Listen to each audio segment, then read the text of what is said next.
Good evening. My name is Colin Gardner, Research Associate at the GSD. Tonight is the second event of the All That Is Solid series within the Harvard Symposium on Architecture. This series remains dedicated to working through critical questions facing designers today.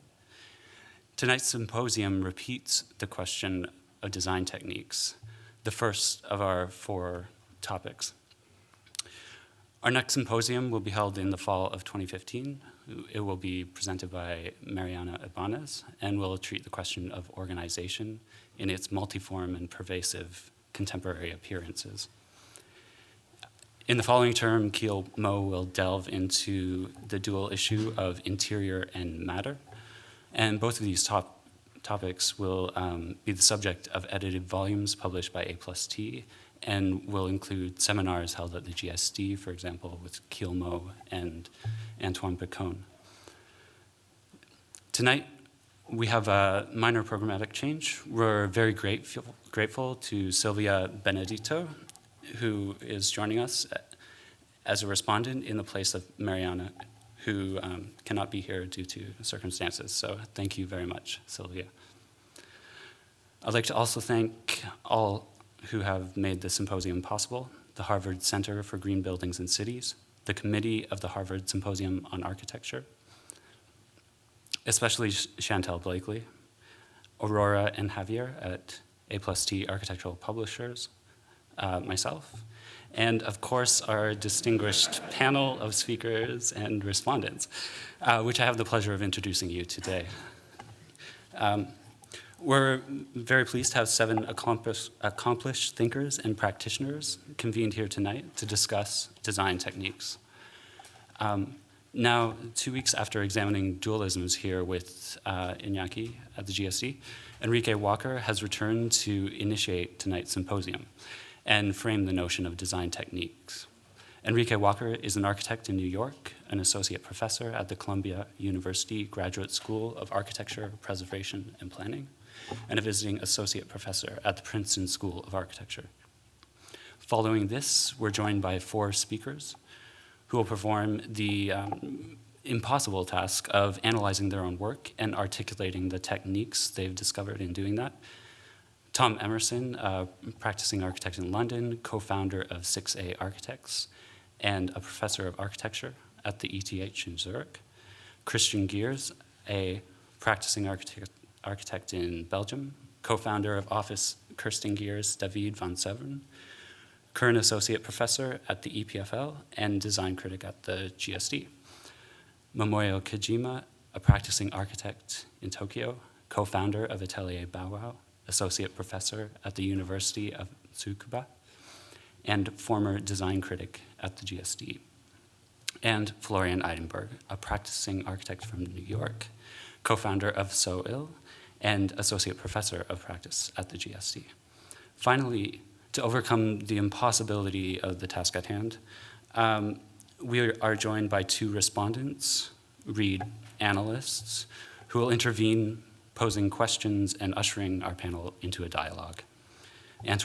Antoine Picon is the Ware Travelstead Professor of the History of Architecture and Technology and Director of Research at the GSD, and Silvia Benedito is a co-founder, co-director at Officina and Assistant Professor of Landscape Architecture at the GSD.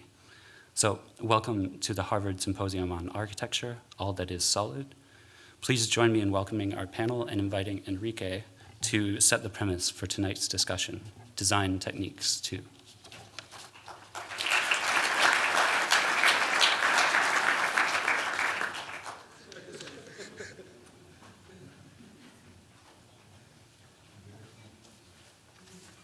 Okay.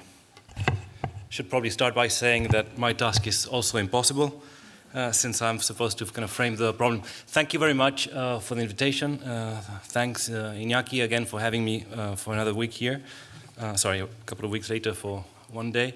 Thanks, Colin, for the introduction, and I'm actually pleased to have a conversation with friends that I know for a number of years and with whom I've actually had these conversations informally over these years. In Architecture for Museums, a text written, published between 1965 and 1966, which shortly preceded the publication of Architecture of the City, Aldo Rossi discussed the notion of design theory, or theory of design, as the ultimate goal of a theory of architecture, and the driving force of any architectural school. In fact, he already had in mind what would become the architecture of the city, and he was discussing what would be the implication in terms of design. Rossi also added that design theories, the discussion on the making of architecture, were rare, and indeed usually tackled by, quote, the most naive or the greatest of men, which in fact makes the task quite hard. Rossi, in fact, wanted to tackle it himself. He was planning to write a book retrospectively, which would be called How I Designed Certain of My Projects, arguably. And in fact, he had in mind the work of a writer, Raymond Roussel, whose posthumous book, How I Wrote Certain of My Books, was extraordinarily influential to him. And in fact, it was a book that explained the way in which he had written, in fact, some of his novels, Impressions of Africa, Locus Solus. And the goal that Roussel had was, in fact, to give this material for other writers who would like to basically make use of it, or in fact, exploit it fruitfully in their work. So Roussel basically defined a method after a number of years of working as a writer. And the method entailed creating two phrases that sounded and were spelled almost identically, but had entirely different meanings. And then writing a story that would begin with one and end with the other. In other words, he would establish a pair of phrases with double meaning, or diverted a found phrase into an homonym, and he would then have to solve the problem of bringing together the element derived from the pair, regardless of their disparity, in the most neutral manner possible. That was, in fact, the device for his imagination to be instigated. Actually, what Roussel did in How I Wrote Certain of My Books was to basically provide a biographical account of his failures as a writer. He had felt that he was illuminated and he had reached the utmost glory at the age of 19 when he's writing his first novel. And then throughout his life, he basically tried unsuccessfully to reach the same degree of exaltation through basically a number of novels, plays he staged, plays he wrote, and so on. All of which were an astounding failure. They were unremarked or were received as were basically treated as the object of derision, except for a very few followers among the young surrealists. Interesting enough, or paradoxically, the moment when Roussel revealed how he had written his books, he instantly basically became acknowledged as a great man of letters in French literature. He went, in fact, from being naive to be one of the greatest of men, funny enough. And you could count among his important kind of followers, not only Rossi, but Marcel Duchamp, also a punster, Michel Laris, who used basically a similar procedure to write La Règle du Jeu, his own autobiography, which was both a pun of the rules of the eye or the rule of the game. Michel Foucault, who basically devoted a book to his work. Rob Brier, who basically, inspired by La Vue, wrote Le Voyeur. Perec and the Oulipo group that basically elevated him as one of the plagiarists by anticipation. Now, did the work of Roussel become acknowledged once we discover the way in which he had written his books, or did it become acknowledged the moment where basically scholars had something to decipher in his work? That is actually an interesting problem within it, and in fact, people like Foucault and Robrier tackle it outright. Foucault says that the work of Robrier had no insight, no secret, no hidden treasure to be deciphered. There was nothing to look beyond the actual writing. In fact, the design technique just led to those novels. And Robrier was even more blatant when he said that Roussel had nothing to say, and he said it badly. Now, interesting enough, ultimately, Rossi never wrote this book, although we could still more or less imagine the way in which it could have operated by deriving the lessons about design contained in Architecture of the City, in fact, the City of Parts, but also the analogical architecture text, which more or less envisages a composition technique based on predetermined objects, not too far from Roussel, in fact. But he never actually tackled the project. Funnily enough, one could say that the book that did tackle the project was the other emblematic book of 1966, Complexity and Contradiction in Architecture. In fact, Venturi arguably advanced a definition of what design is. He claimed, basically, that a brief in a project is by definition complex, owing to the various constraints that clash and converge into a project, and also advanced a sort of design theory, that the only way of dealing with this problem is by embracing, encompassing the contradictions within the brief. And in fact, this design theory was ultimately discussed as the difficult whole, which is a conversation we've been having with Kersten for some time. The fact that a project would basically negotiate these variables into one project that was, in fact, conflicted, compromising, and negotiated. As Rossi claimed, design theories are rare. Into the 70s, we could perhaps count Learning from Las Vegas and Delirious New York as basically theories of design. In fact, the theory of design of the decorated shed and the doctrine of Manhattanism. But these were formulated obliquely, or in fact, they were formulated as if these techniques were already found in the respective cities, in Las Vegas and in New York. And thereafter, design theories are in fact extraordinarily rare. Now, why? It's actually a question that I think we would probably tackle tonight. Perhaps the gradual and increasing split between theory and practice. And in fact, Iñaki pointed out in his introductory text that the space of design theories or design techniques, as he uses as a term, is in fact one that is inhabited by both registers. Perhaps owing to the demise of the practice of writing among practitioners, perhaps owing to the reluctance among practitioners to advance design agendas, arguments, or positions, particularly after the predominant approach after small, medium, large, extra large, which claims that in fact consistency is at odds with the practice of architecture. Or perhaps owing to the fact, as Rossi claimed, that the pitfalls of naivete are extraordinary and therefore one should better avoid the problem, unless one is in fact doomed to greatness, as Roussel was, and probably Rossi aspired to. So what we do have today is a plethora of design techniques, or in fact, a toolkit that is interchangeable and that is devoid of the goals that used to be contained in those techniques. As a matter of fact, as a studio critic myself, I have tackled the question of design techniques precisely through those techniques that have been recurrent, ubiquitous, and abused to the point of being, in fact, almost codified, what could be described as design cliches. I am actually pleased to discuss this topic tonight. On the one hand, it's, as I said, owing to the people that I will discuss it with. And secondly, owing to the particular framing of the question.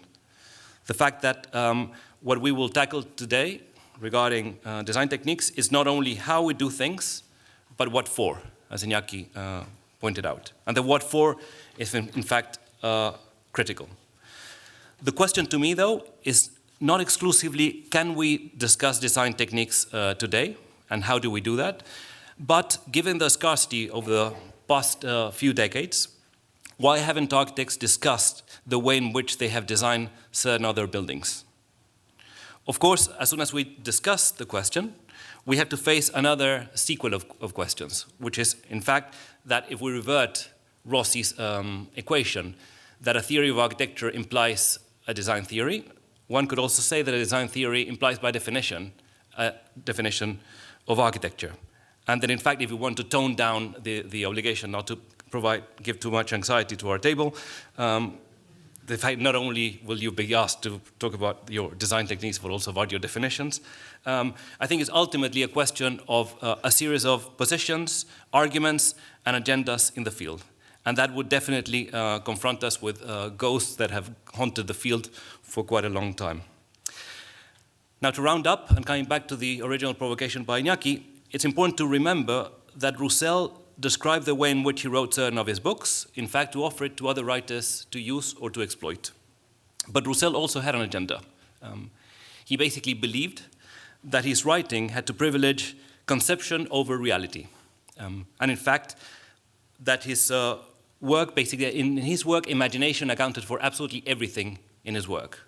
As he mentioned to Michel Léris in a letter, he said that he had basically traveled extensively. In fact, he went around the world a couple of times, but that nothing that he had seen in his trips had basically been taken for any of his books. All the books were conceived exclusively by the method of instigating a friction between terms. I will basically leave it there and hope that we basically address some of these questions in the table and look forward to hearing how you design certain of your projects. Thank you.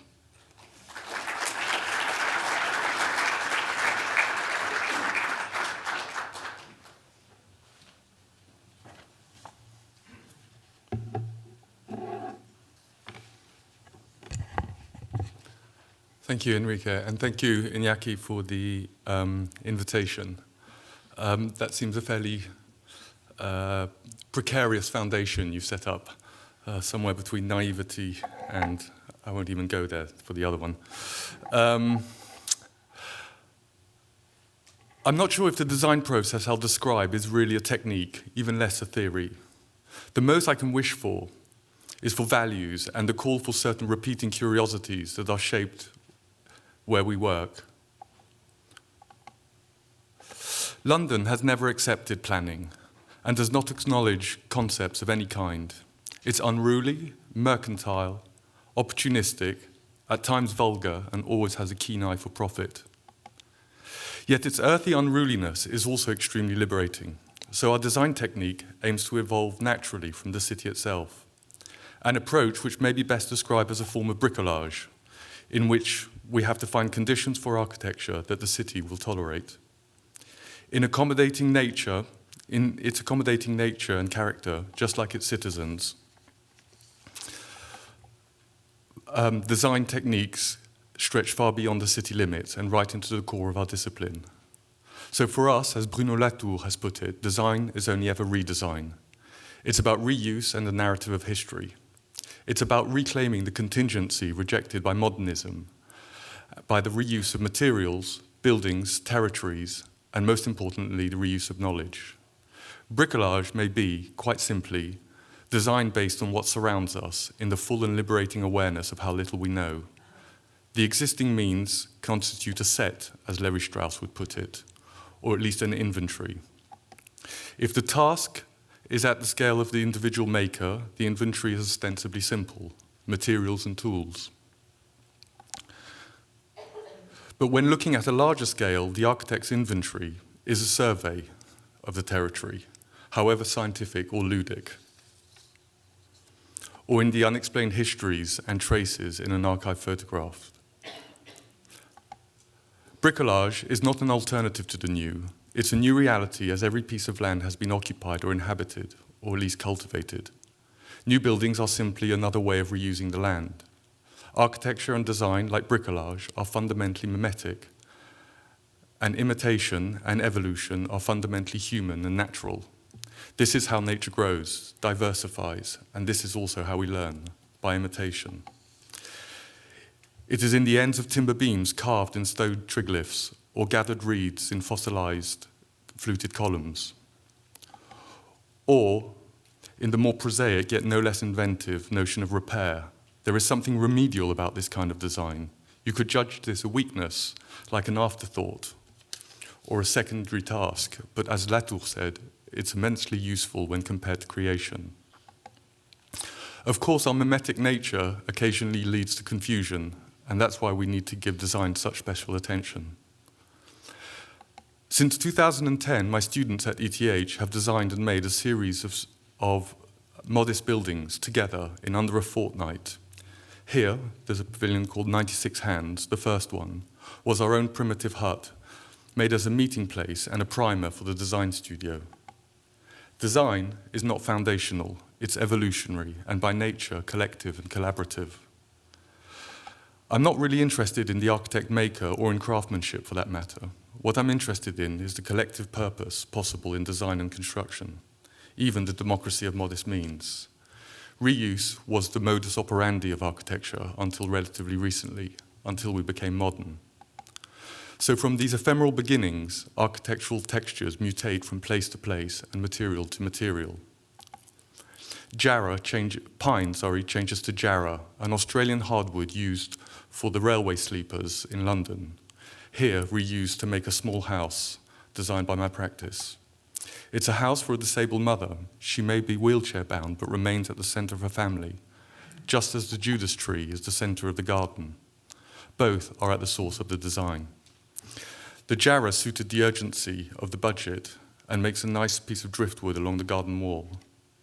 Reuse also invites an architectural memory, and you might call this project a homage to an early Herzog and de Meuron building, which was very inspirational for me as a student. Approximation with jarrah turns to cedar. In fact, accident and design are often very close. Traditional Japanese construction can be put to good use in restoring the incendiary carelessness of the 1960s with the carefulness of 18th century detailing. Raven Row is a contemporary art gallery built within, beside, and below London's 18th century textile centre. It's all about construction, or perhaps in this case, weaving, from the blackness of history to the whiteness of today, in layer upon layer of memory. What is good for naturally protecting wood from insects, water, and fire is not necessarily tough enough for the London alley, but design enables some miraculous transformations. The fragile cracked surfaces of charcoal are solidified by casting in iron, and nothing deals in memory quite like casting. All the original ironwork was stolen in the 1960s. Fire and casting come back to form a new facade and continue the city's decorative and functional use of cast iron overhead and underfoot. In fact, it's so ubiquitous in the idea of London that we used it for a facade more associated with tailoring and good manners than the rough and tumble of back alleys. The patterns in the city are similar to those of the weaver. The forms are all there. In fact, we have very few shapes, which we repeat over and over again in infinite iterations. A Coptic tunic woven 2,000 years ago rhymes with Regency detailing, while the story of textiles is both a representation of nature and of its maker in an endless cycle of production and reproduction.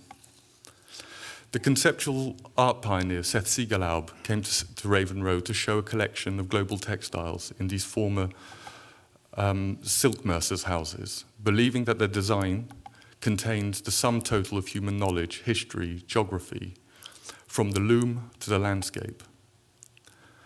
European textiles, which made cities and globalization just as much as the clothes we wear, are now disappearing. And the ruins that re-emerged with remarkable force in our student surveys of post-industrial European landscapes were not the product of a romantic imagination, but a condition of architecture faced with a resurgent nature and failed industrial economy. The survey formed a set, as Lévi-Strauss would put it, for proposing alternative futures beyond regeneration. And even in ruins, we find the same limited set of human forms, imitations and copies, balanced between coming and going. In architecture, like in nature, to imitate or copy is not the same as to clone. In the copy, you learn from the original and transform it. Copying reintroduces humility into design. Together, the students designed and built a copy of John Soane's picture gallery and Monk's parlour buried at the rear of his extraordinary house museum in London.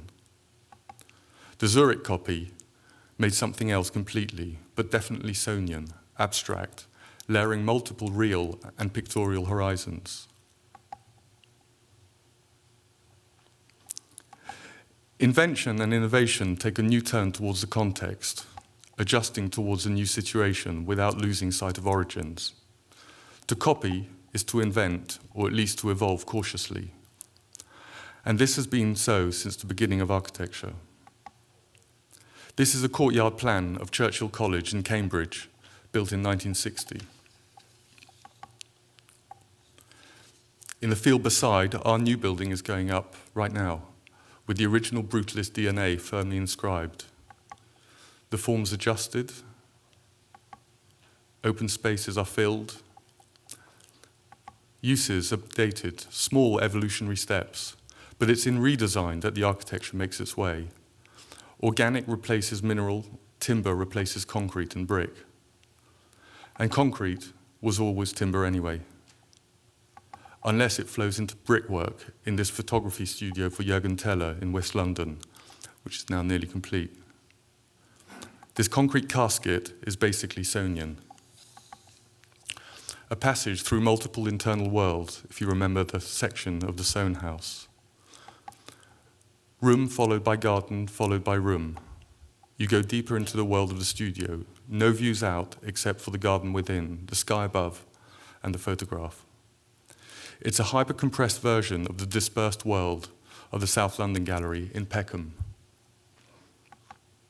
Made of sticks of wood, sticks of metal, cement board and overgrown back gardens, and anything a South London budget and attitude will tolerate. In fact, I think tolerance should be the ethical and dimensional travelling mate of design. The rhythm of timber frames still comes through in fragments. Drawn from what was there, this messy assembly has a very completely different memory. The construction palette of the Victorian industrial economy is plural, ingenious, and matter-of-fact. Brown for cooked earth, white for joinery. Not so unlike Mon Oncle's natural habitat. Evolution, opportunism, accretion, organic, perhaps even natural. And so it is for Sohn, or 96 Hands, or the German landscape, or the London street for that matter. Design is about scale, it's about nature, and it's about time. It's about history, tradition, continuity, and about tolerance. But it is equally about departures and a hiatus, a shift. That's how things evolve, and that's how we evolve. Thank you.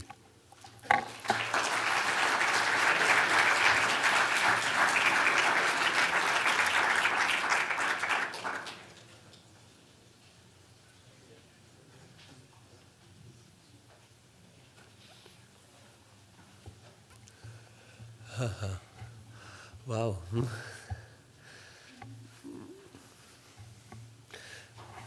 Well, I do have a title.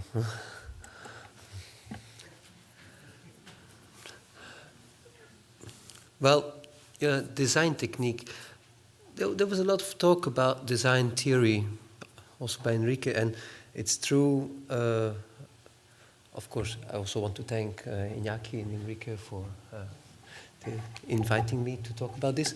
But going back to the topic, this design technique, design theory, I feel it's not exactly the same in the sense that when I was asked to talk about the design techniques of our office, I was a little bit worried because, yeah, what is that? Do we have one technique or many techniques? And then we were given even a little movie which showed one, and I thought, okay, let's stick to one. But let's make it so confusing that it's about everything at the same time. So false friends. I think false friends might not appear as a design technique, but for us in the office, it is a design technique. And I was very pleased with the introduction because somehow I felt it's a little bit the same. So false friends is, of course, trying to do all the time the same and realizing it's not possible. And also it's about understanding that whatever you present is not exactly what you suggest you are presenting. And somehow through this you evolve. So here a little drawing by Philip Guston It's a cover of a little book on drawings. Of course, it's a drawing which is quite late in his work. It's late 70s, I think, 76. And it's one of these drawings which is typical for his move towards what they call the figurative period. So essentially, this drawing shows two objects, one on top of the other. But of course, it also shows somehow the head of a Ku Klux Klan. And it's exactly this train of thoughts which I feel is about false friends. So at first you think you really like this drawing, and then you think, wow, it's the head of a Ku Klux Klan. That's scary. But it's exactly this, the fact that it's super figurative and extremely abstract, which perhaps makes this very little drawing the incarnation of these two ideas. Another incarnation, perhaps, Ed Ruscha's, and he passed before, Course of Empire series, so first the blue-collar painting Tool and Die, then transformed into the old Tool and Die building. It's also one of these strange false friends. One building seems to be the evolution of the other. And of course, with the narrative of the evolution, you forget that the first painting is also fictional. It never existed, this building. A third, perhaps more evident example of a set of false friends is here you see, it's an excerpt of a little book we made with students last semester in the EPFL. It's called Architecture Without Content 11, Roman Architecture. And all of a sudden you see the beautiful office building designed by OMA in 1988 next to the Bank of England. And you think they're the same, or are they not? So, same thing, purely by the framing of Caesar's Quinta de Malaguera next to the Uffizi Gallery. Both projects make somehow a quantum leap from one to the other, and you are maybe able to make another project. So, what do I want to say with that? I think essentially this idea of having one element, another element, and the fact that they might appear the same, but they do not. In other words, they are friends at first, but you realize they have a total different significance. I feel has been a very fruitful way of evolving within our own realm, within our own world as architects. And, you know, false friends in a way, I think in the strictest sense of the word, it represents the idea of a word in one language which you think means the same as in the other language. For example, eventually in English and eventually in French, éventuellement. So whereas eventually in English suggests the definitive happening of the fact which follows, éventuellement is actually something like probably. So the idea that one thing looks like the other, but ultimately represents something entirely different, I think came to our mind when we started working together more profoundly with Bas Prinsen, the photographer. Here you see a picture of Bas of the pavilion we did in 2010 in the Venice Biennale, of which he did that picture, but which, more importantly, was a collection of works here on the left side of pictures of Bas, on the right side of collages of our office. So one picture totally unrelated to the other, somehow together made a narrative which could make you think of another project to make, which somehow became part of the same family. So in that sense, Bas Prinsen ring road picture strangely looks related to the border crossing. But the border crossing, in many ways, seems related to Matt Mulliken's MIT project, which is somehow true. Mulliken's project and his desire to collect somehow made me think of Robert Smithson's spiral jetty photogrid, where, of course, the grid itself was never supposed to be the work, but survived the work in some way or another much better than the jetty itself. Louis Balt's Park City, here depicted as it's often depicted because his pictures are printed in quite a small way and he likes to present them that way. Here a fragment of, let's say, his grid of Park City relates immediately to spiral jetty photogrid, but is totally different in scope because it has a very different narrative. His tract houses seem related to that Park City's grid, but in many ways show details of a building which in their specificity try to depict a state of a building you never quite grasp in its totality.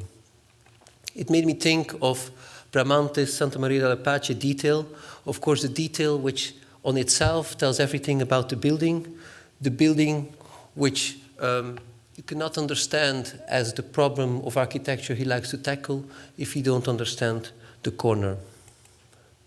In that sense, a building which on itself, I mean the open, very simple space of Santa Maria della Pace, a space which, because it's more related in the narrative of Bramante, of course, to his notion of Roman architecture and an architecture which can contain everything, in a way as perhaps Rossi's Teatro del Mundo is on itself a false friend of any other building it likes to represent, and equally tries to annihilate because it contains essentially everything which any of the buildings it refers to never would like to be.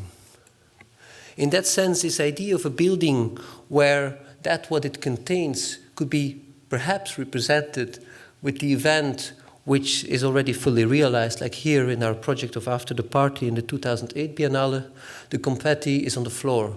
So an architecture which, due to the emphasis of that what's in the middle, tries to reclaim an idea of the perimeter proper.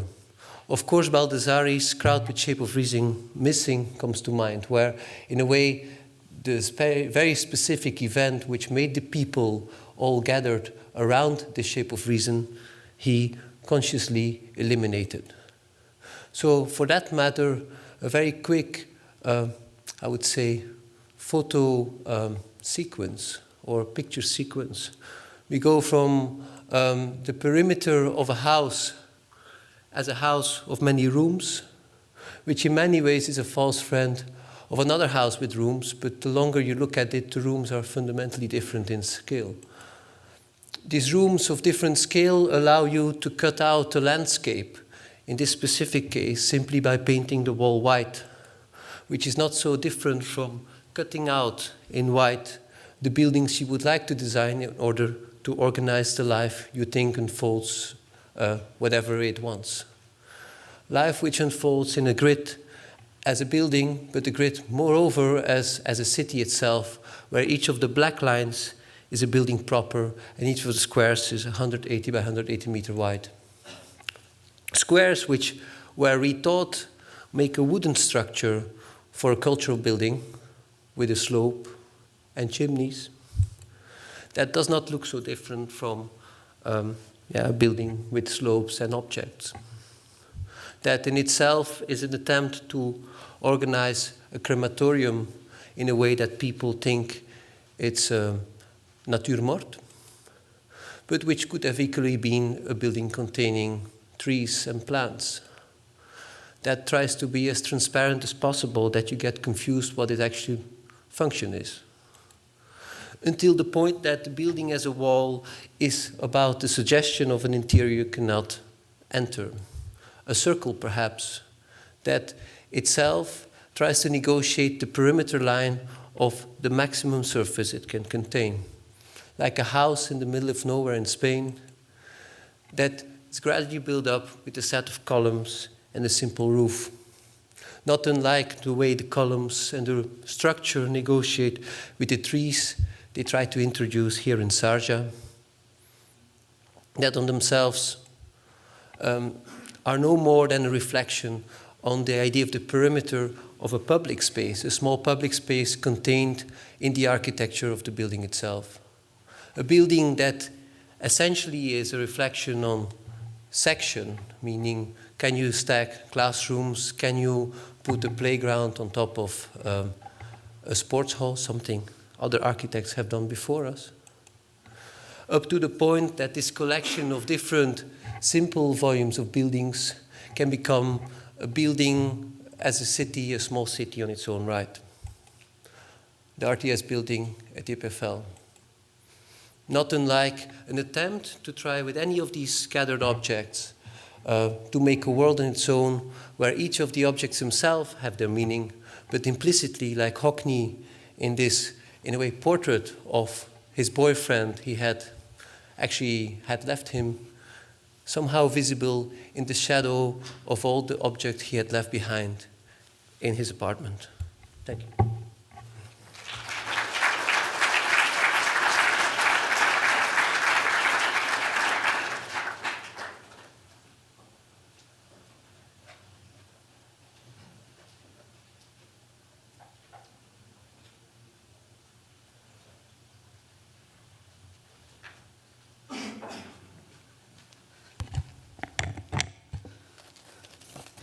So, hello, GSD. Thank you for inviting me to show our concept or the project. And today, I showed only one topic. It's about the graphic.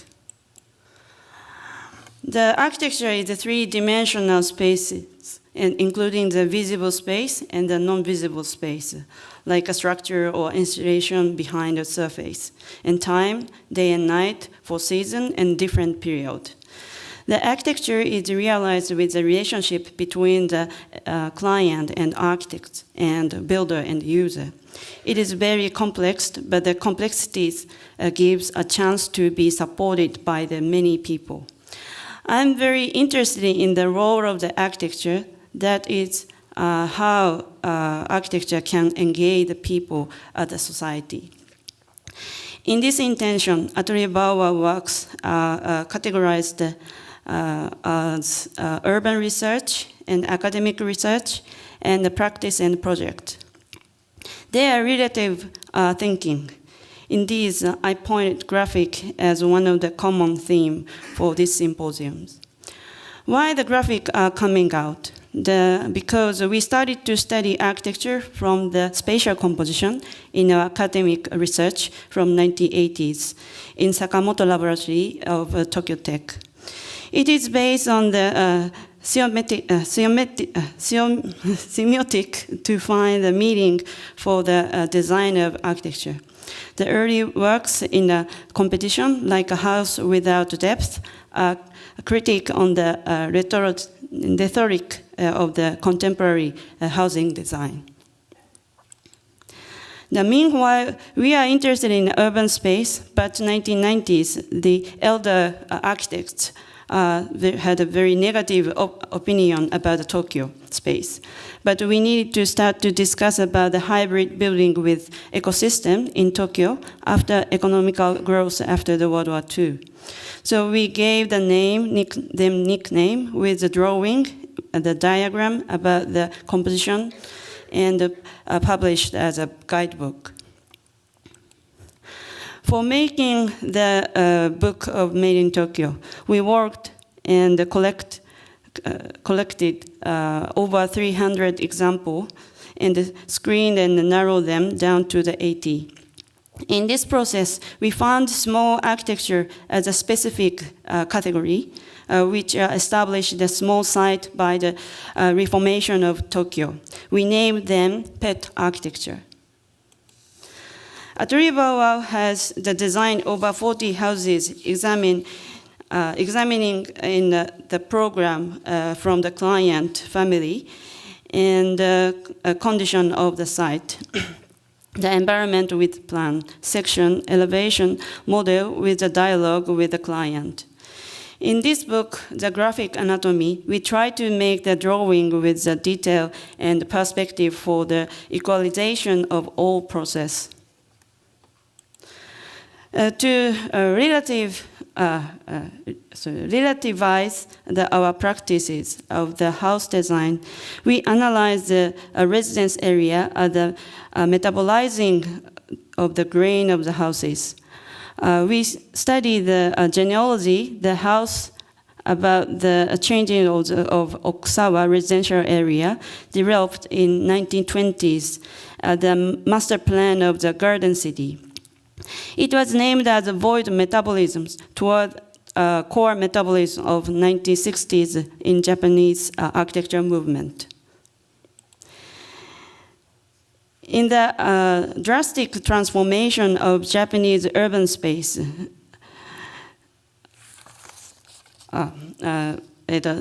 sorry. The achronic example will be the synchronic example that we examined to analyze the contemporary condition of a medieval city. In city Mito, the urban texture from the Edo period is kept, but the building was rebuilt after World War II in 1960s.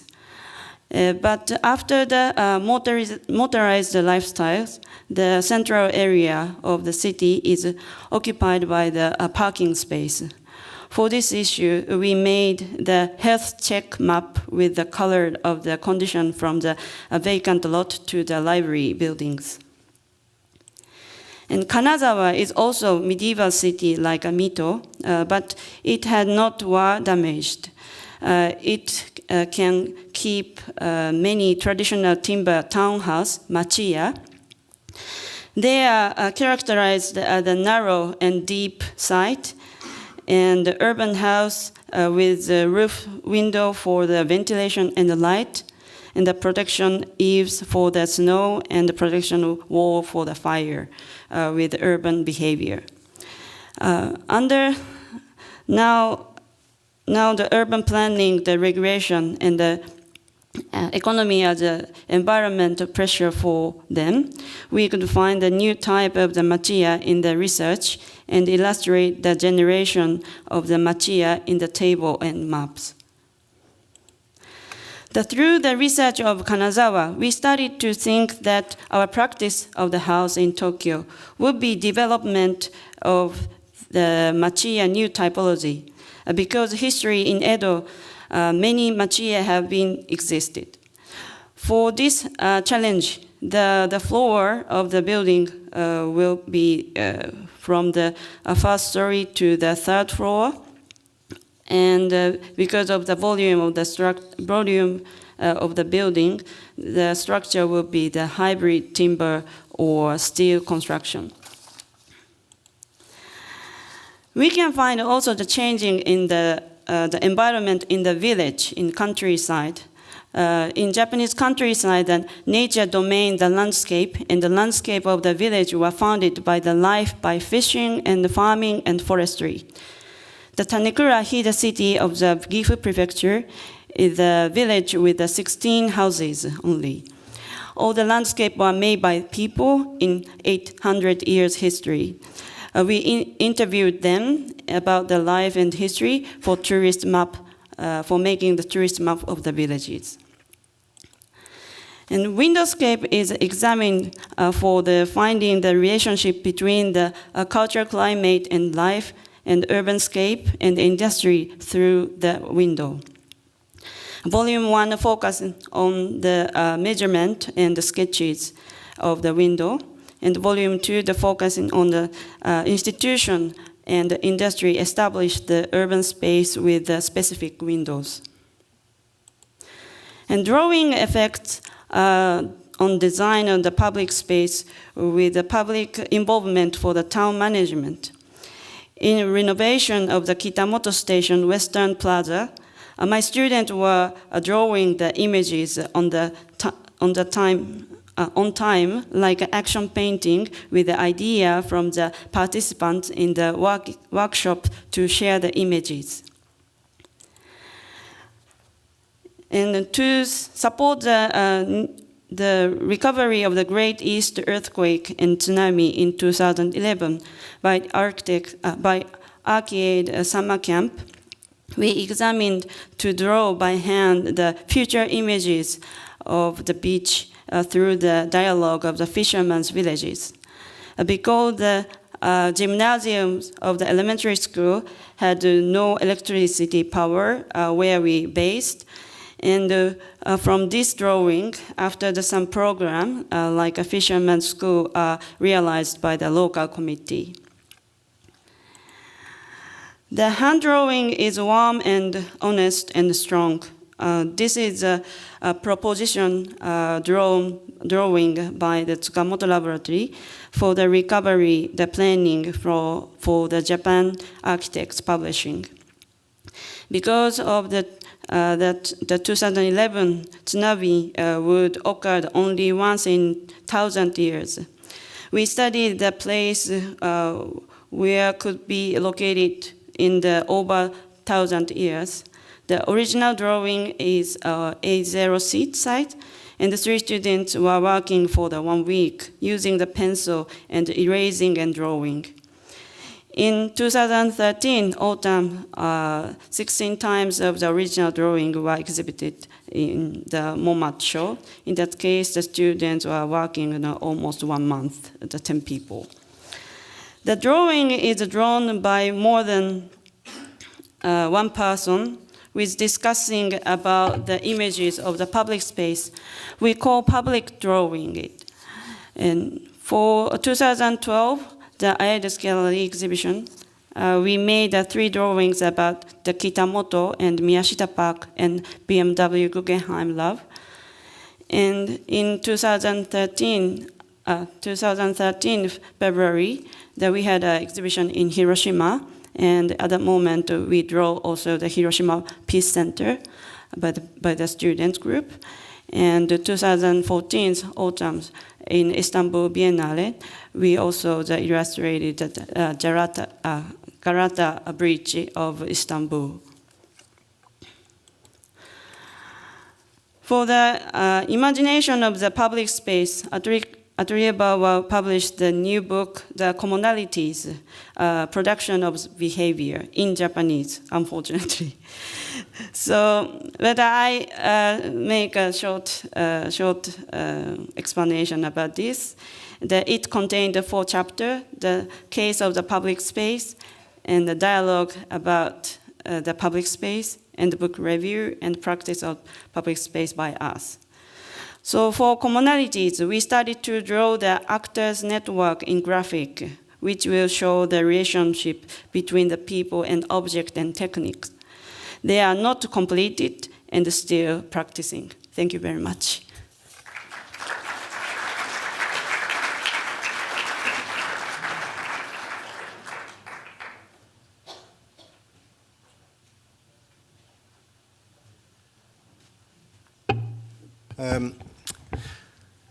I think everybody has already said how impossible this task is to stand here naked in front of you and explain what we do. What is interesting when Enrique introduced us saying that we're from New York, the previous presentations, there's clearly some cultural rootedness in the practices. And I'm a Dutch architect. We work together with Jing Liu from China, and so inevitably, I have to dive a little bit into sort of an autobiographic narrative, and I think our presentation is much less polished, much more raw, naked, and improvised. The first thing that came to mind when looking at ourselves was this painting. It's a painting, or it's actually not a painting. It's Robert Rauschenberg's erased De Koning from 1953. And I think it came to mind because it does a few things. One is it's about erasure. He was looking for a way to deal with nothingness. He could not do this. He tried first to erase his own work. He tried to paint nothing first, and he tried to erase his own work. And then he realized he needed to engage in a dialogue with art, art with a capital A. And so he went, as you all know, to De Koning, who was then the most celebrated artist in New York, and asked him to erase his painting. And this came to mind, on the one hand, because it was a very opportunistic move of him. He was 20 at that time, and it was a bold move. He was looking for a subject of erasure. And at the same time, he engaged in a dialogue with his forefathers, his masters.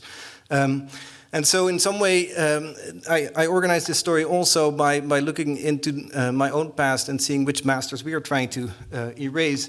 This is the X-ray of this painting. What's very interesting is that the traces of the De Koning are still visible there. So I will go quick. This is the first project I worked on by NL architects. And when one thinks about Dutch design techniques, one inevitably thinks of diagrams, right? The arrow is the building. But what is interesting at that time in the 90s was actually that apart from the sort of very simple design techniques that we now know as the Dutch method, there was a more sophisticated game of illusion going on. And this building alluded to many things. It was the first building by NL Architects, and the difficulty with your first building is that you try to put all your jokes into one building, and it certainly happened here. But this alluded to the local, it was built in an agricultural area, so it was alluding to this way in which hay stacks were organized, but at the same time it was alluding to many other things. And this is my first design project, which is a climbing wall, but it's organized in Braille script, so it is basically a blind script. And so only a blind climber would be able to see what was written there. And it was a songline by Stevie Wonder saying, "Isn't she beautiful? Isn't she lovely?" And so it became the Wonder Wall. And so the idea of loading different illusions that can be super obvious or super implicit is something that was very much part, I think, of the time in the Netherlands before the simplification in diagrams. And obviously this was came from the master Rem himself, but when we went to school in the 90s, everybody used SML-XL not just to raise their monitor, but also to sleep on and in. And so this aspect of Dutch architecture, which I think since then has been lost, the sort of implicit suggestions and the implicit illusions, is something that we are very interested in. This is a project by Tom Franse, who remixed OMA's work for their thesis project. He since is making historic buildings. But what was very interesting here, they coined this MC architecture, which was an idea of ripping, sampling, like readapting and remixing the masters. And this idea, they coined it MC architecture. It was something that I think had some influence on the way we work. The Dutch architecture then became very simple, and boom, boom, bam, you have a building, and then got exported out and became something even maybe more banal. And so I left and I went to unlearn the diagram. I went to this sort of monastery in Japan, where I learned that basically design is endless nights of work going through many options. It's Ishigami there in the back.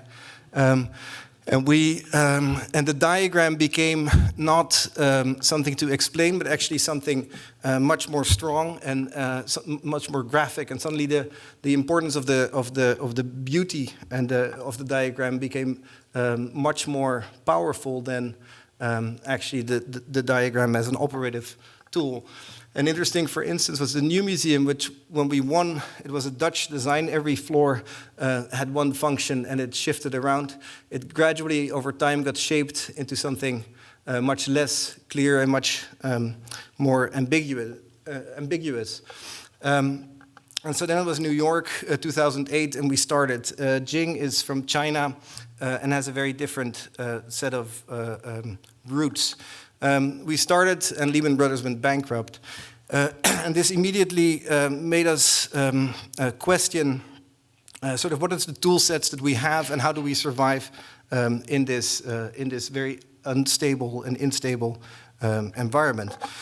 So I will quickly go through the techniques. The how I think is less interesting and is very obvious, but we approximate, we hone in, we copy, we rip, we look at our colleagues and friends here at the table for inspiration, we allude, we look for a way to come close to an idea. This is in our office, how we approximate possible options. We work with the taxonomy of models, we work with models that test the way things work. We work with models to see how things look and how they can be made. And obviously we work with digital tools as well, digital modeling, to understand geometry, to understand how to design, to understand quantities, and then we make things. We test them in the office, we test them on the roof of the office, we test them in space and outside of space. We test them by ourselves, and we test them with professionals. such as here. And we work closely with with engineers, and I think what we also do is we're not afraid to go beyond and actually make things ourselves. So we here for a project in Korea, we went online to Alibaba.com and went to a village where we together with the town welded together a skin out of 500,000 rings all welded together. Part of this opportunism is also to engage with things that we find initially visually really repulsive.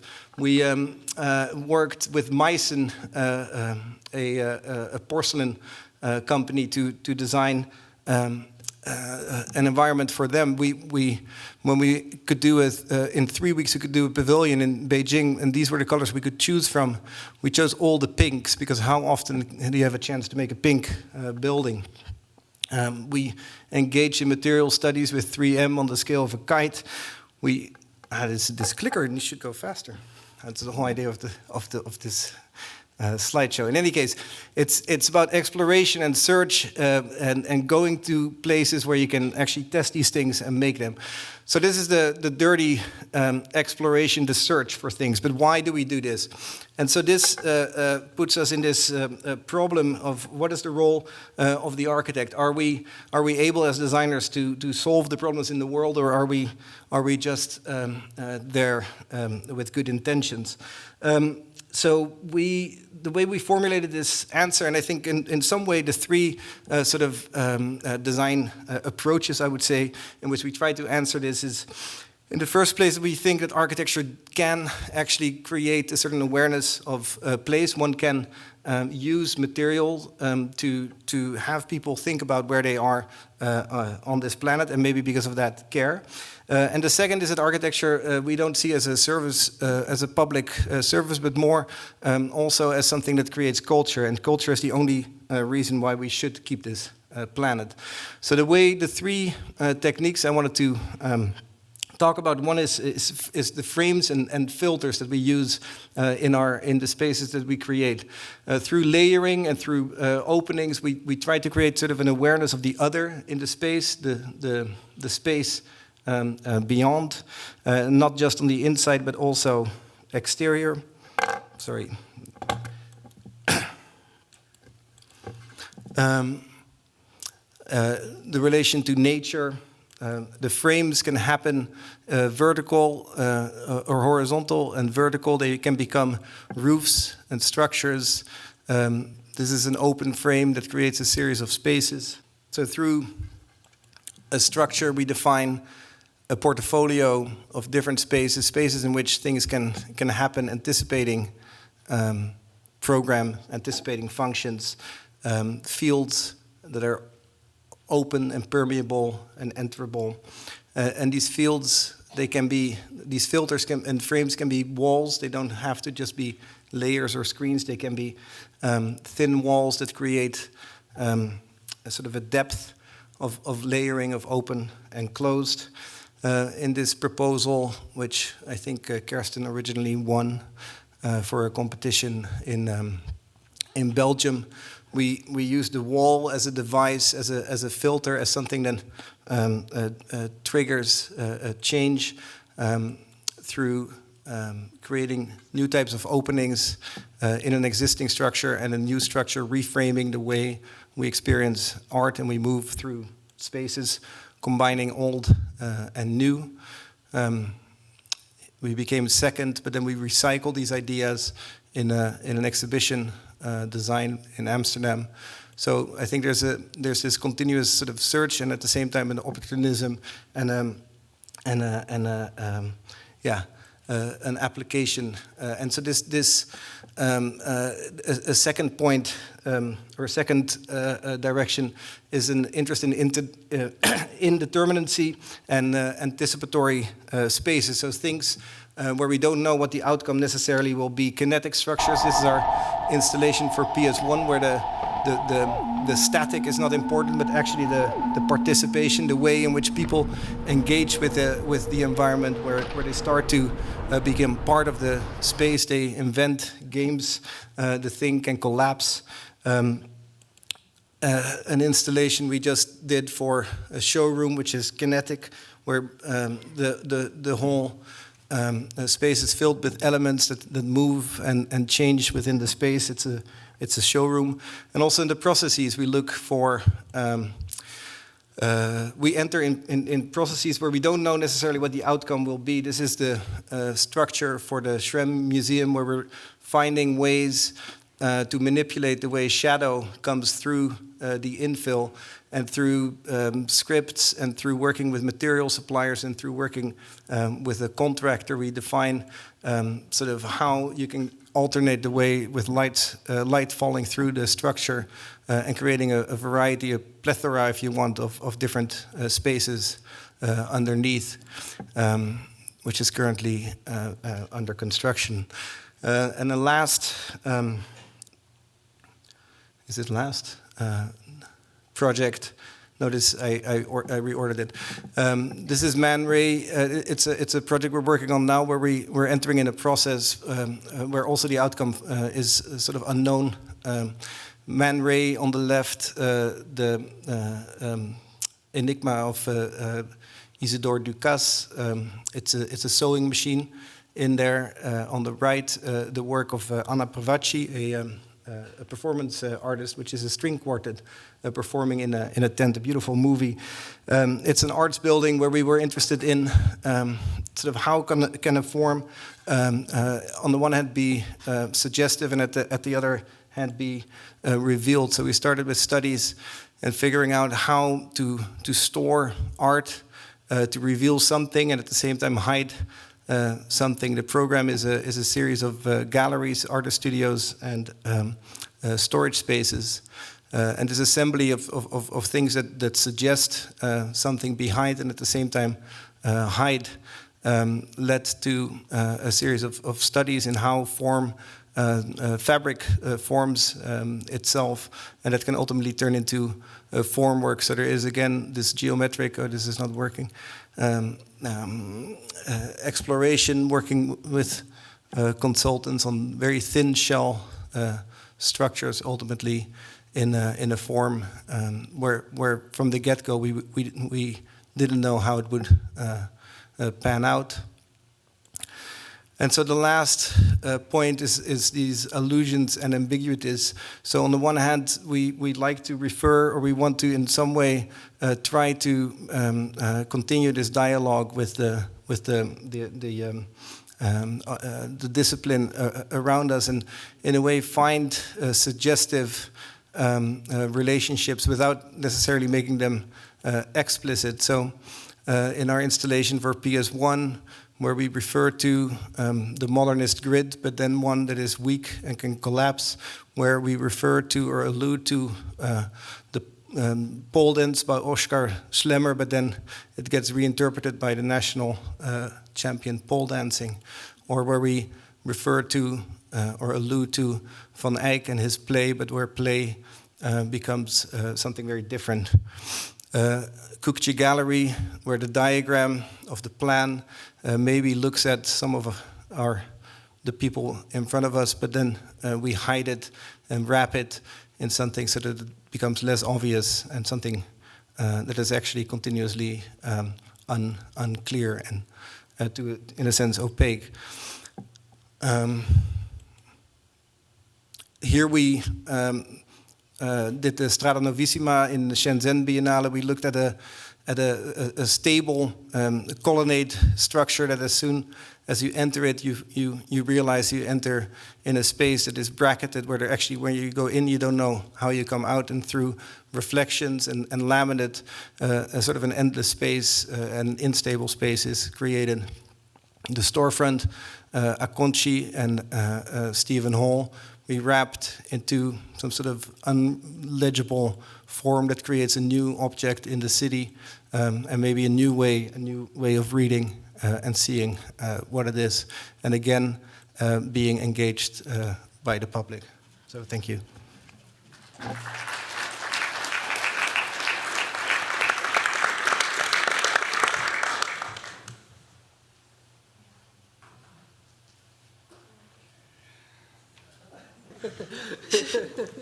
Lots of things. So, and I was told by Colin no more than 5 minutes. So first of all, thank you all. We got quite an array of techniques. I've noted collage, bricolage, borrowing to the city, analogy, displacement, graphic, and also typology was also present, then frame filter, indeterminacy, ambiguities, allusion, repulsion. You went too quickly on repulsion.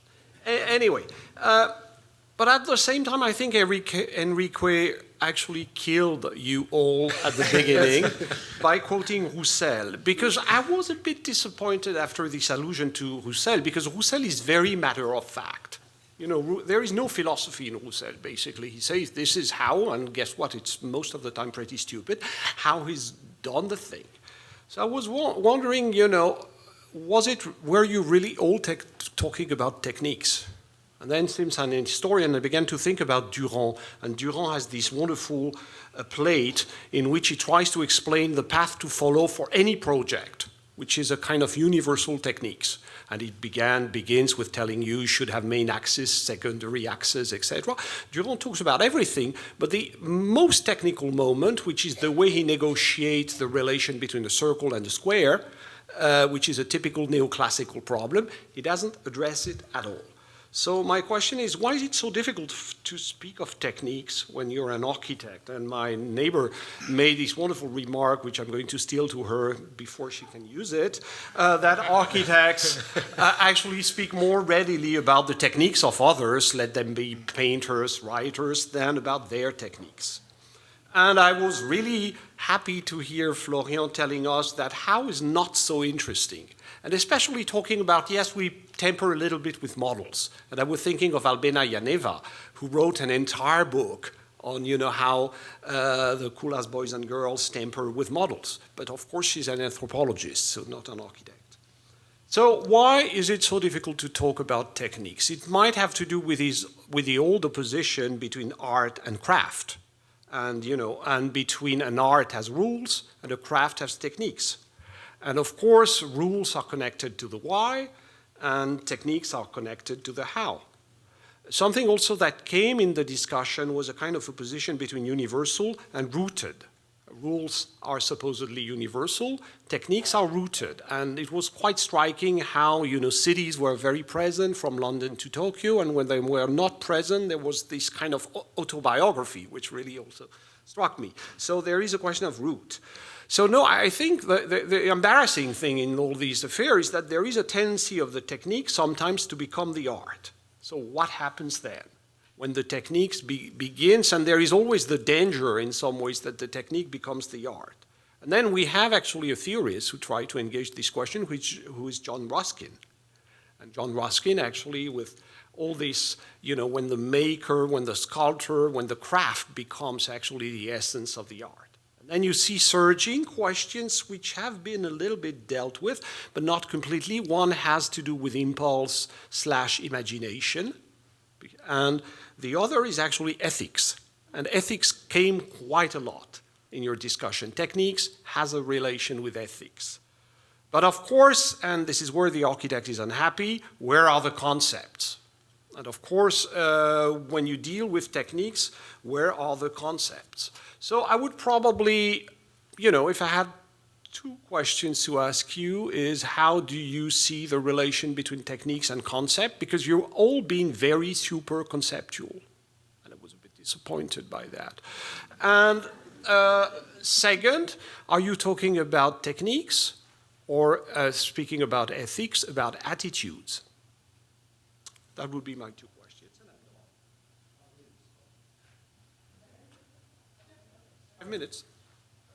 So, okay, let me try to make some sense for myself. So I think, first of all, even for me to demystify the word technique, I would like to start with this kind of large umbrella that you know, technique being this kind of large approach that connects people, that somehow they share something, they produce something that it's somehow similar or kind of they have the similar codes. You know, musicians have their own techniques, scientists, psychologists, politicians, designers, etc. So this very large and broad concept of what technique is, because it relates to the idea of making and producing something. But I would like to step back a little bit on this word and get also inspired by your presentations. And get a little bit into the words of technique and what it precedes to it and other meanings associated with it. And first, I would like to use two words or expressions on that. One is the techne, and the other one is the modus operandi that I'm kind of happy that Tom brought that into. So for techne, I'm using a very Heideggerian approach, probably inspired by his essay, The Question Concerning Technology from 77. And he positions techne on these kind of two domains. One is a noun, techne as a noun, and techne as a verb. As a noun because it relates to technical skills. So techne as technical skill is about the craftsmanship, is about the ability, the know-how of manufacturing, of doing something. As a verb, as related to the art of revealing. And I think this is a very beautiful way of understanding techne, act of revealing, because as Picon was suggested as kind of related to art, to the art making, to the art of forming, to the moment of forming and revealing over time. And Heidegger uses the figure of the silversmith who through his techne, through time, brings together form and matter. And this process then ended up revealing the chalice. So in one hand we have the technique as being the noun and the verb, but I also would like to add into these ideas the modus operandi, the adjective. And what I mean by that, it refers to a particular way of how we do things. In Latin, modus operandi is how we do things. And we means one in particular. It's about a personal manner, the personal way of doing things. So we have the noun, the adjective, and the verb. And with all these three domains that I would like to put I'm trying to summarize for myself what technique might be within the design domain. I think this noun, verb, and adjective are kind of domains that are complementary. So in one hand, to summarize, we have the tools, the skills, the noun. We have the act of forming and revealing, which is this kind of the verb, the process, as related to process. And we have this kind of the personal note, the kind of the modus operandi, how we carry things. So we have the tools and skills, we have the process and the personal matter within this kind of the technique, even if it's a of definition for myself and for this table. So within these three things, I would like to somehow to approach the table and release three questions. One related to tools, to tool sets and skills. What it happens using what type of tools and skills are we designers or here in the table utilize in this moment of the making sense. So once we have our inspirations, how do we translate? What type of tools and skills do we utilize in order to make sense, to bring it into design? How we translate a painting? What type of skills and tools you utilize to translate a painting into a design technique? The other one is about the process. Start with this idea of how do you start your project? Do you have an idea? Do you have a pre-idea, a condition that you want to attain, and then you work towards that idea? Or do you claim the copy and the reinterpretation? And some of you Kersten talked about the false friends technique, the idea of the continuation that is kind of referential but adds other meanings and values. And the other thing is the other note is on the personal matter, and I'm kind of happy that Florian started with this autobiographical note. This is what I learned through my process, and ultimately my process is kind of it reveals in itself on the work that I produce. So these kind of three domains, feel free to comment in one of those, but I think I would like to frame the question or kind of to reposition or to position the technique within this three kind of domains: tools and skills, process, and the personal note, your own personal take. Yeah, I must say, I can't remember an exam that difficult as this one, but okay, we can try. Of course, I think this discussion, whether we are talking about technique or not, I find it a very relevant question, which I'm unfortunately unable to answer. I must say, the problem is, as much as I know what Mr. Walker would talk about, because I could have guessed, and then he talks about it, and you think, well, should we still do the lecture? But okay, unfortunately it's on the computer, so that's what you then do, right? But I mean, speaking for ourselves, I don't know, I mean, I have the impression that for us as an office, I mean, because of course it's not for us as an office, and I had the impression I had big trouble to explain it for some reason, but it's almost as if the only possible way we can make architecture is to deal with all the other architecture made. So as a result, what you do is you accumulate this architecture, you somehow through connection with one and another piece of architecture, its similarities, its differences, you make another piece of architecture, which isn't necessarily new, because we don't think you can make anything new, but it's new for you, to a certain extent. And this new architecture somehow is always part of the family, because it was created by the family. So which makes its life very easy. It never has to explain itself as the right architecture, because it's by definition a result of what came before.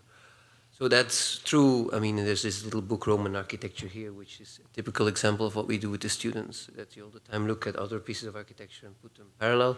Not unlike, by the way, how Durand would have made his Précis, for example, which is, I think, a very beautiful, very interesting book. I mean,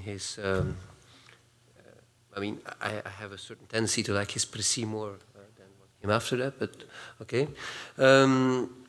Because it's somehow very precise, it tries to make families, but it's also weirdly open-minded. The way within he makes in one frame a set of buildings and has a title, has a scale, and then somehow decides that they belong together.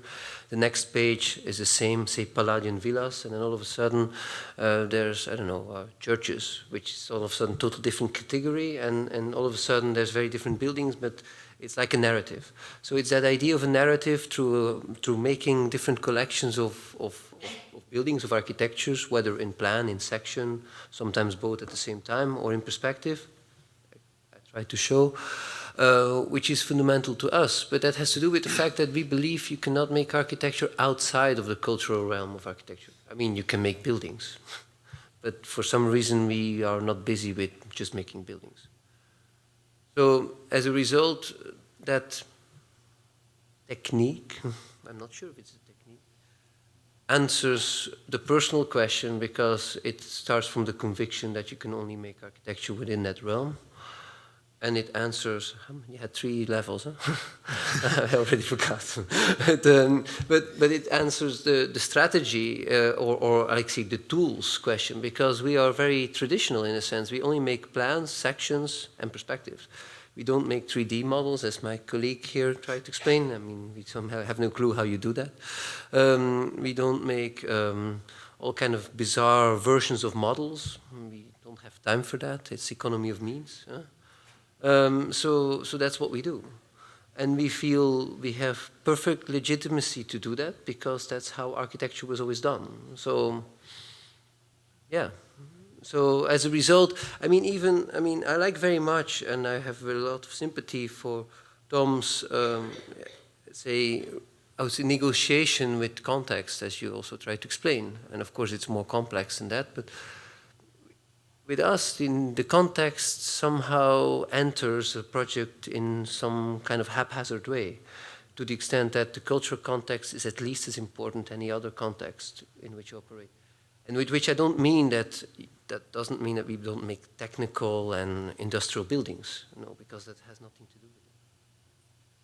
I don't know, I mean, first attempt. Well, maybe I could just maybe follow. I mean, I don't think I can answer that. I think there's 6 questions between you.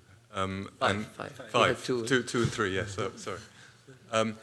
But maybe I could just add a couple of sort of isolated points. I suspect that we share probably many more techniques than we've shown.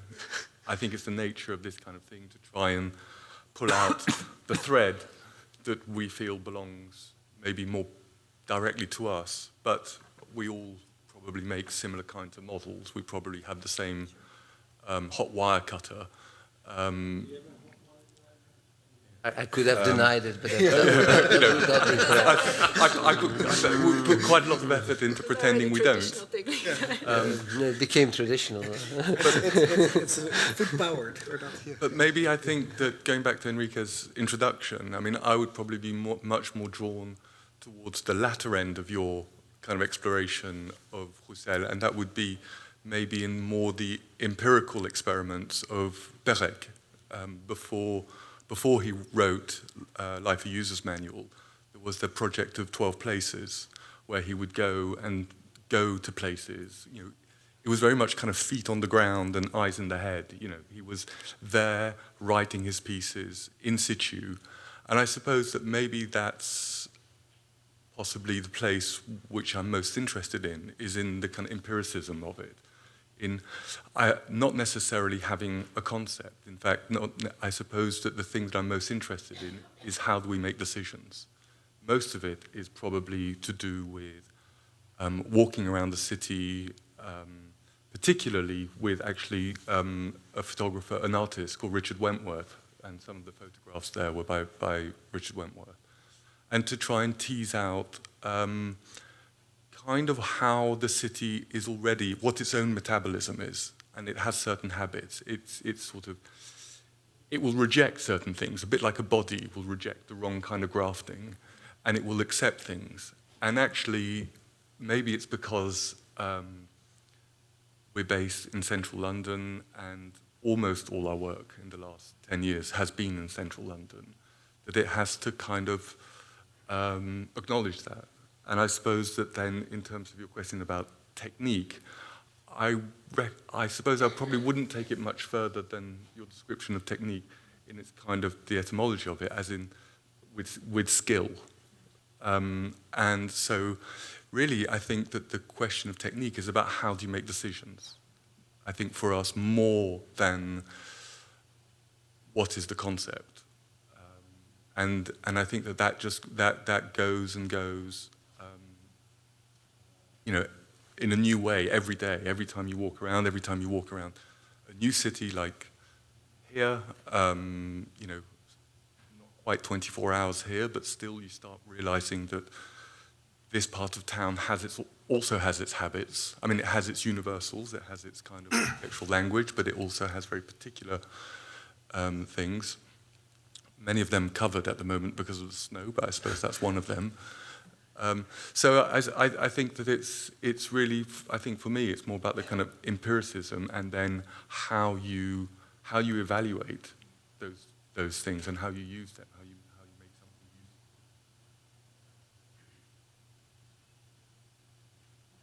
I can also say something. No, it's interesting the both of you finding roots either in the discipline or in the place, and indeed, I mean, I think for us, somebody once described us as hustlers, in a way. Like I think the fact that we moved a lot around from these different places, and you come to places where you really don't understand anything, and you actually don't even understand languages, you don't understand methods, and it's really a sort of a make-do.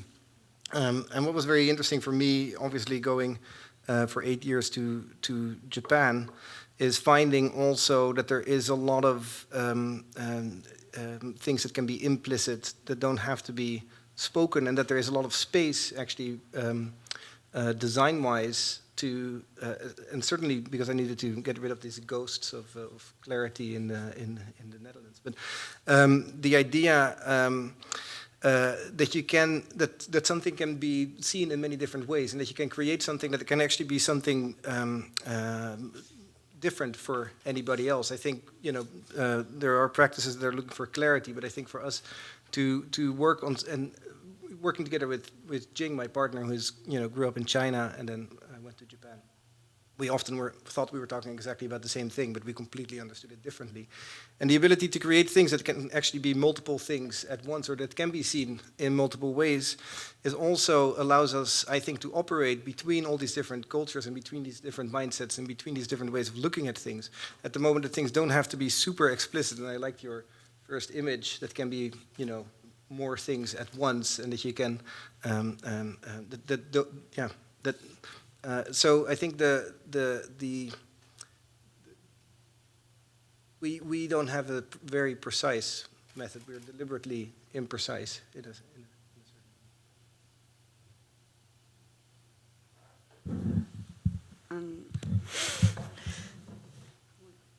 Yeah, I know.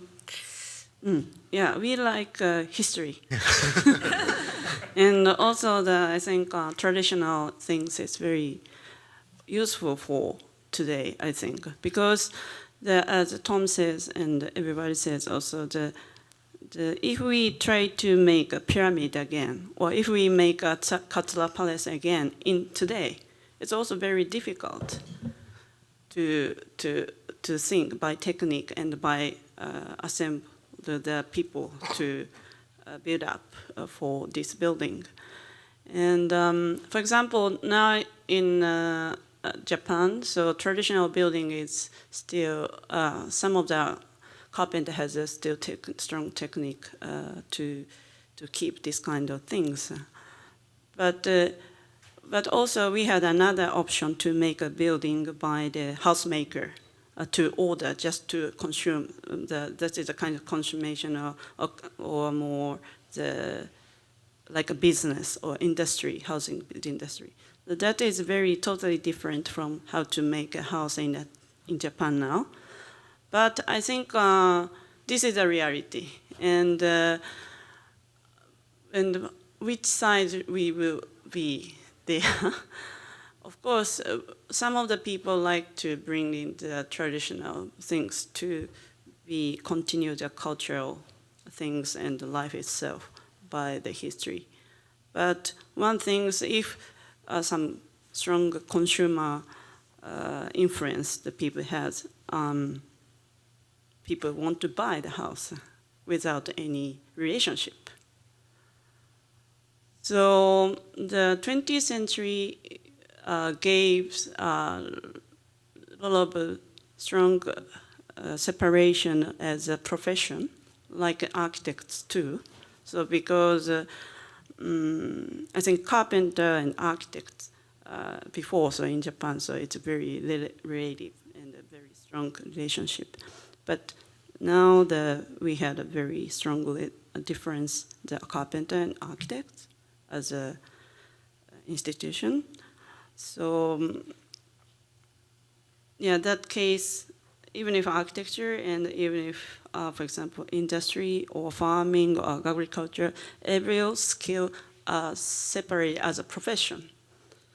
So if we engage again the skill to be more life or technique, it will be more happy or good way. So I try to imagine in that sense, but I realize it's very hard to.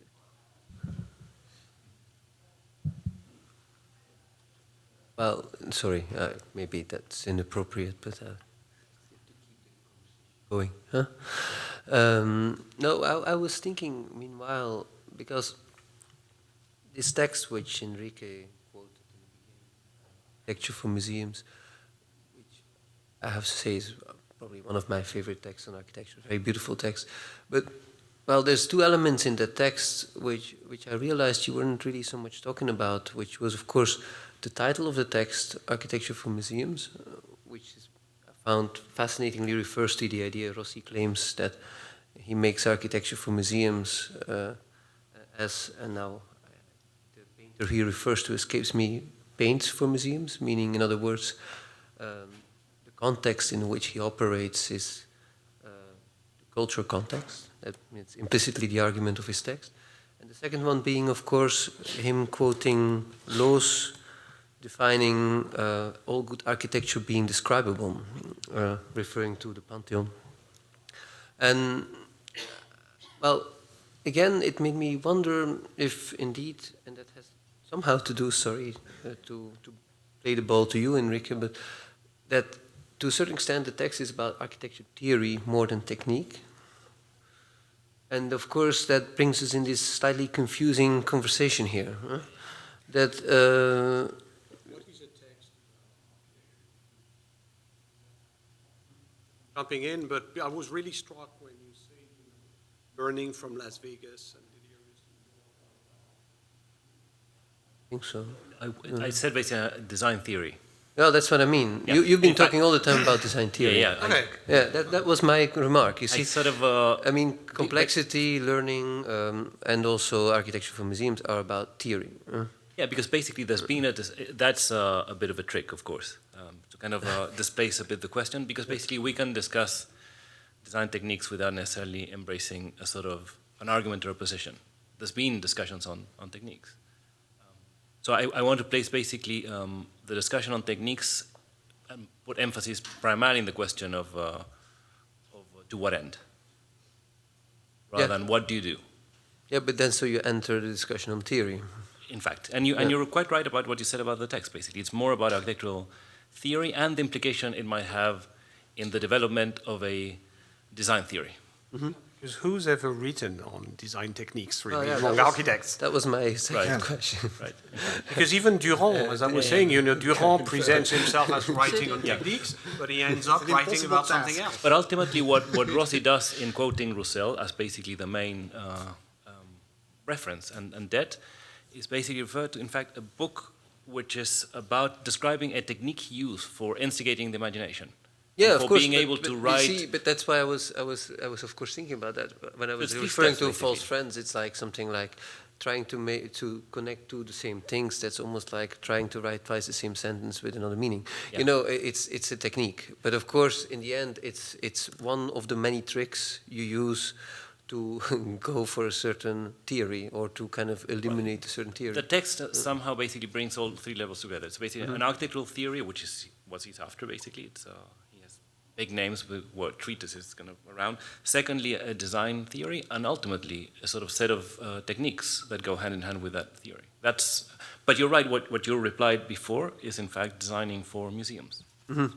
Yeah. Designing within a sort of, which is another level of the same text. Why is it that architects have never engaged into what anthropologists do? You know, anthropologists can endlessly describe how people make pottery without... Yeah, exactly. And I was quoting Albena Yaneva's book, because actually she was trained as an anthropologist. She's actually a Latour student, and she went to MA and actually just looked at things. And she has actually no architectural culture a priori, so she just looked at how people move models, you know, how they tamper with it. How is it that we're completely unable to talk about that? Because when you say, you know, let me inspire by the city, etc., that's a bit easy in some ways, because what I'd like really to know is, you know, how you know, what are the tricks? But you read... You know, because of course we all get inspired by cities, etc., but where's the trick? You show balconies, for example, and then you know, what are the tricks? Which has to do with rules, because you mentioned Heidegger, but there is also a very beautiful French text on the Greeks, which says, which is the true form of intelligence. So instead of being, you know, a contemplative form of intelligence, it's a cunning form of intelligence, which has to do with how a pilot steers his ship, or how you I mean, I may try and duck the question again, but I think Metis is a very good one, because I think that, in a sense, the cunning is, I think, others to catch the fish. Partly that, and I think it's also the impossibility of doing the practice and also analysing the practice. I think you can... Asking you to analyze it, to describe No, it. but to describe it requires a certain analysis. And I think that when you're, in a sense, when you're, I think, doing it, I don't think that you necessarily know why you're doing it while you're doing it. No, but the why is another question, perhaps. I mean, because it's how. I'm asking the how. He asked the how. But you don't think that you're pushing it a bit, you know, in the kind of British thing? Because, come on, it was a very reflexive stance you had, and I was a bit skeptical on that one. Well, no, but I think it's to do with covering your tracks, isn't it? Yeah, maybe. Because I think that there are, I would say there are not so many fish out there, so I don't want to... Exactly, and also I think it's to do with the fact that maybe some of the hows are actually, you could say, fingertip decisions, in the sense that they are responding very directly to certain conditions, a certain problem, certain questions, which are, in many respects, the complexity comes out of the accumulation of quite pragmatic, quite a kind of... But is it then intuition? I think that starts there, but then I think that, in a sense, the tools or the techniques may be to do with how do you translate those intuitions. How do you give measure to those intuitions? But I must say, with us, I mean, it's quite simple. Huh? We always do the same. I mean, I'm serious. I mean, doing differently. No, we always do the same. Of course, I think the result is never really the same. I hope, at least, people will start telling us. But really, I mean, it's really, I think that's very much a certain technique. We do that, but... It goes back to the idea of condition, spatial condition. Many of you talk about effect. And I think it's much easier to talk about the conditions, the way that we perceive these spaces, but then how do we translate this condition into a crafting, into techniques of crafting? Like you start to allude to the idea of layering in order to achieve a certain condition of transparency. And many of you talked about that. So how do we get these conditions, you know, the condition of accumulation, the appearances, illusions, effects, indeterminacy? These are conditions. Yeah, but I think these are two different questions. I mean, on the one hand, if I may say, I mean, the question of Antoine Picon is in that sense different, because I guess you can easily acknowledge like a pottery maker or something, like what you're exactly doing. So you can define, like say, the craft, although I don't like the word craft, but like say the technique. Well, that's exactly the topic of tonight. So, but then maybe you cannot totally explain why that pot looks exactly like this, which fair enough. But nobody needs to know exactly the tricks of the master kind of pottery maker. But I think you can quite easily explain what you're doing. I mean, so for us, it's a total reduction of the tools. And it's endlessly trying to redo the same, and obviously it doesn't fit. I mean, but it's quite different, I think, also, Tom, because as much as we all, I think, appreciate each other's work, I mean, I'm always fascinated, because in a way, the way you talk about how you come to project is totally different from how we come to a project. I'm sorry, I mean, we just come with a square or rectangle or something like that. And it changes along the way because, of course, it doesn't always fit. Let's go back to another hero, which is Duchamp, because Duchamp succeeds where, in a way, Roussel has failed. That's to say, he tells what he's doing and in a pretty minute way, and it remains completely enigmatic by the end, which is always the dream of the artist. So what if actually explicitation could be a way to make things more enigmatic by the end? Your London could be by the end more enigmatic if you told us more, you know, about your tricks. Which is what basically Duchamp was able to achieve. You know, he's minutely telling, and here I do that, and I paste that, and the manual. Where's your manual? All right, we should start to open it up to questions from the audience. I think but it just started. No, I know Florian wants to say something. Maybe somebody can ask a question, then I can say something. No, I will wait till somebody asks the question.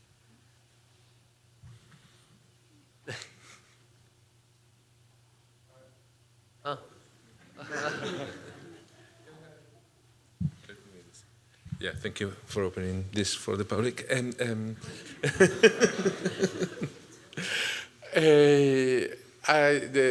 like the comment of Antoine on the anthropologist, because in a way I feel that I am a frustrated anthropologist. In fact, frustrated structural anthropologist. Goes without saying. Like Levi-Strauss. And my intention with this topic, I mean, I have to say it, is to put ourselves, the instructors, in a weak position. This is the first thing. And because this is a school of architecture, I mean, I don't forget this. And the second one is to, I mean, and immediately our language becomes like modest, autobiographical, masters, references, a lot of reuse, like a kind of in the lexicon that you have used. And I think that this is interesting to show the weakness of our methods to the students, and that this is not a kind of profession that can be resolved with, let's say, big concepts. It's very complex, and showing this weakness is, I think, is interesting for them, and it's interesting for me too. The other thing is that I haven't heard, and in a way, when Antoine again wanted to talk about concepts and techniques, I don't use the word concepts. I don't know what concepts are in architecture. I mean, I'm very confused. I believed in them a long time ago, but I'm a little bit confused about that. But I think that there is a word that hasn't been used, and which is originality. I mean, I think that much of our work is looking for an original thing, for a new thing, in relationship with all these things that we know, the or the familiar, the master, whatever. And I think that it's curious that we haven't, I mean, I don't remember in the first symposium, and I don't remember now if we talk about this, but I'm sure that in the practice of Florian, Momoyo, Tom, and Kersten, and also in Silvia's, the idea of producing something new, or the producing something that is attractive enough to capture I mean, Florian was talking about the culture, I mean, the cultural role of the architect, and I would reduce it to this other thing, not to how do we manage the experience, the knowledge, and our talent, skills, and equilibrate in a way the production of some kind of originality in relationship with something that is already known and easy to experience, easy to digest in a way. Well, that's it. I think that other people will have some comments. It was Florian's turn now, I understood. No, I think we have to listen to the audience a little bit, no? Would you have to answer?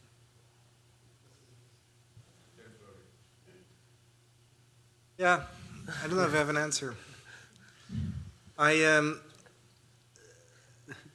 No, it was just I think the way to put us here on the slaughter blocks, so to say, is a very good one in a way to force us to look at what we do.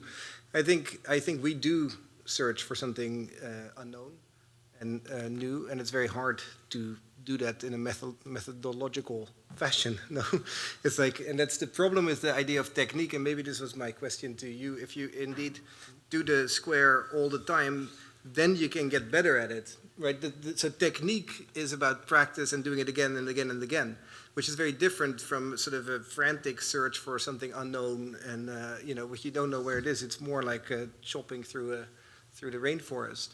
And so I'm wondering if, because we are not necessarily trying to perfect a certain technique by redoing a certain thing. And for us, it's much more a frantic search for something where we have no idea where it is. And so I'm wondering if technique is an applicable term to look at our modus operandi. You see, I mean, we start with a square and we end with a circle. I mean, it's not so simple. Huh? No, I mean, in the sense that we can, after a while, I don't know, something happens. Of course, then technique becomes, that's the last part which you don't understand necessarily, I think. But I mean, I want to first answer to you and say, but you wanted to go through the rainforest, but isn't the rainforest already totally discovered? I mean, there's nothing to be found. I mean, and that's fundamentally the situation where we are, you know. I mean, you know, no, maybe when we find something, we cover it, we hide it. Yeah, but for me, there is a meta-argument, because that's, again, I'm sorry, I always enter the theory, of course, architecture theory discourse, unfortunately. Probably that's really wrong, but I think you cannot talk about technique. You're doing concept, even if Iñaki doesn't know what it is, but... Yeah, although I also don't really know what it is, but that's why I can talk about it. That's how architect can do that. Exactly, yeah, probably, that's true. Well, so then everything is answered, I guess.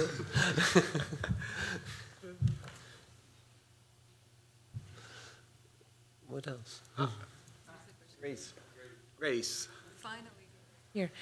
So it seems to me that I think it's interesting because I do believe there is a kind of underlying quest for some originality or original idea. But like in the case of Florian's work, there is a technique that seems to underpin actually a good number of the projects, and that would be the technique of the prophylactic.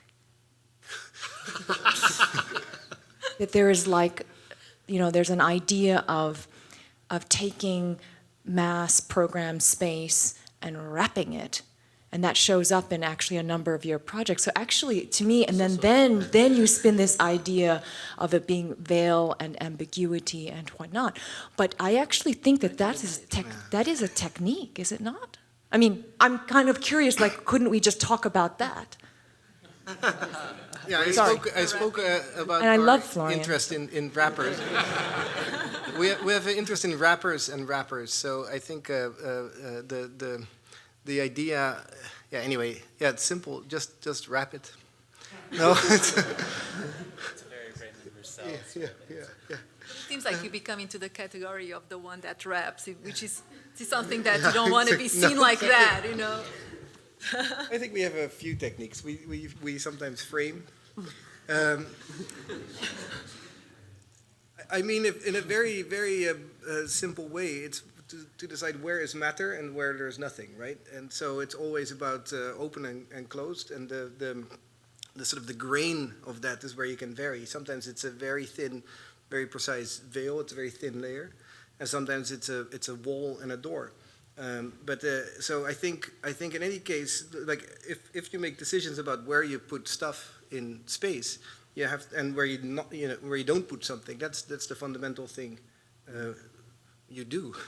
And what we maybe think about is calibrating where these things are and where things are not. But in many ways, they are purely about sort of defining where these layers occur. Excellent. Okay, unless we have a student who would like to ask a question. We need a student, please. Hi. Just speak up.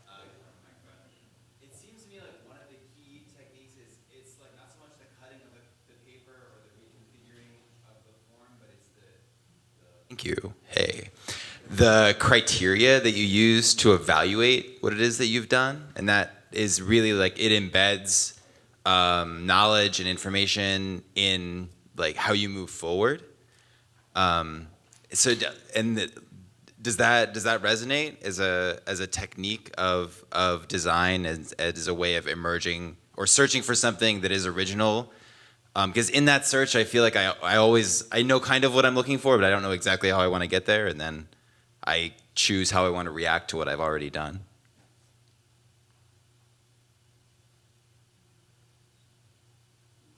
It's for you, Florian. Does it feel good? That's it. I don't know. You know, but that goes back to the idea of intuition, and maybe we can restate that. How much intuition guide our own process of finding out, you know, and many centuries ago, or I just visited Villanueva, the Ciudad Universitaria in Caracas, where he was actually on the site, and the project developed that he was walking through, he was testing on site the things, and now we test the site the projects on our desks and doing models and models and models. So what is the role of intuition when we test the different possibilities? The real question is often the control of intuition, because intuition can, you know, the real problem in architecture is not every intuition is good. So actually trimming the tree of intuition is actually the biggest problem. But we train intuition. Yeah, but it's obviously there. Right? No, but that's the difference between impulse and intuition, no? Intuition is... Well, they have a relation, which is why I mentioned Ruskin, because you know, they do have a secret relation, because of course, you know, intuition comes from somewhere. Yes. Exactly. This is why exactly. You know already because of it's this embodied knowledge that you gather throughout the years. You know what I introduced at the beginning, which is a kind of duality between rules and techniques. I think part of the difficulty you may have with techniques is because we don't have rules in architecture anymore. Whereas Baroque architecture had rules. So then you could define by contrast techniques. Now it has become unclear because of one of the partners is missing. Yeah, I would agree, but that's obviously why we try to reintroduce principles in our own work in order to mediate with that. Yeah, we're looking for rules, evidently. But in a way that was, I mean, I see that even if something appears as a much freer form, that's also trying to find rules, right? Because these bizarre shapes, I guess they also have rules. I don't understand them myself. I'm sure. Yeah. Baroque and Renaissance, we have this time to understand them. So how much of time in order to produce like a judgmental sense, find these rules, to find these methods? Let's convene again in a century. Exactly. Or one term and speak about organization. But thank you all for being here. And thank you all for being here. Please. Thank you.